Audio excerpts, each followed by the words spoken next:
Hello everyone! It's me, Jessica Layos TV. Ngayon, ipapakita ko po sa inyo kung paano po mag-change name ng YouTube channel. So, stay tuned!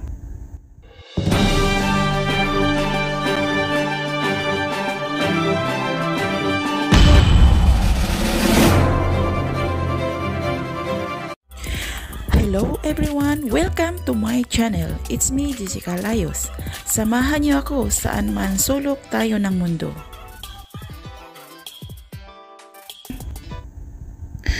So, punta lang po tayo sa Google Chrome.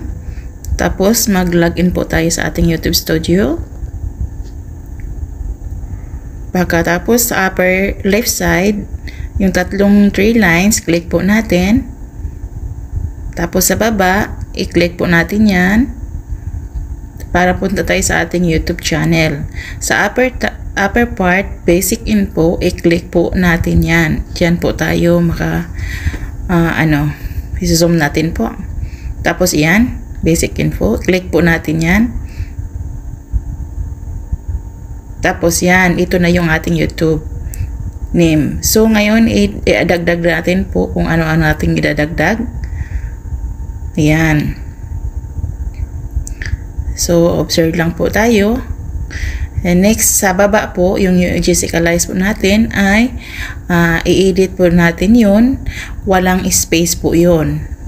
Ang ating email address natin ay hindi po natin i-edit. So, ayan. Makikita po natin dito sa ating YouTube channel. Ayan po.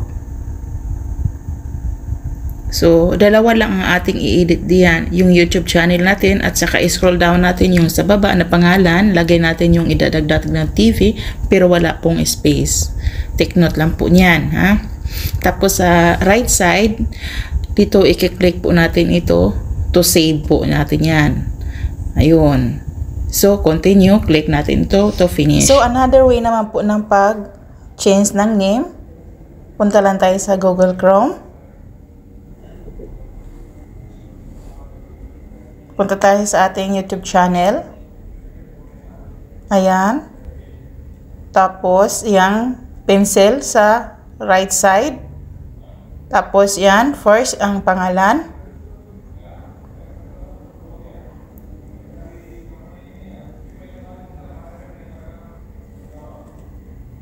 Tapos, yan. I-edit natin. Tapos, dagdag natin ang ating gustong idagdag. TV. Sa akin ay TV. Jessica Layos TV. Tapos, save. Ayun. Next, ito naman yung sa second. Sa down po, sa baba po. Lagay natin ang TV na wala na po siyang space. Kailangan walang space kasi mag-i-error. Ayun. So, Jessica Layos TV. Ayan. Tapos, save natin. Ayun.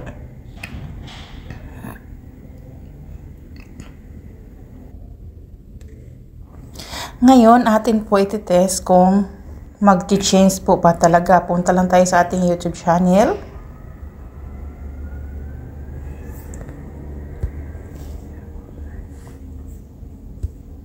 Check natin. Ayun. Success!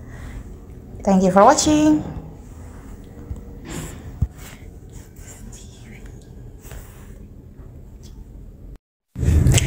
Thank you for watching. Please like, comment, and subscribe. Bye-bye.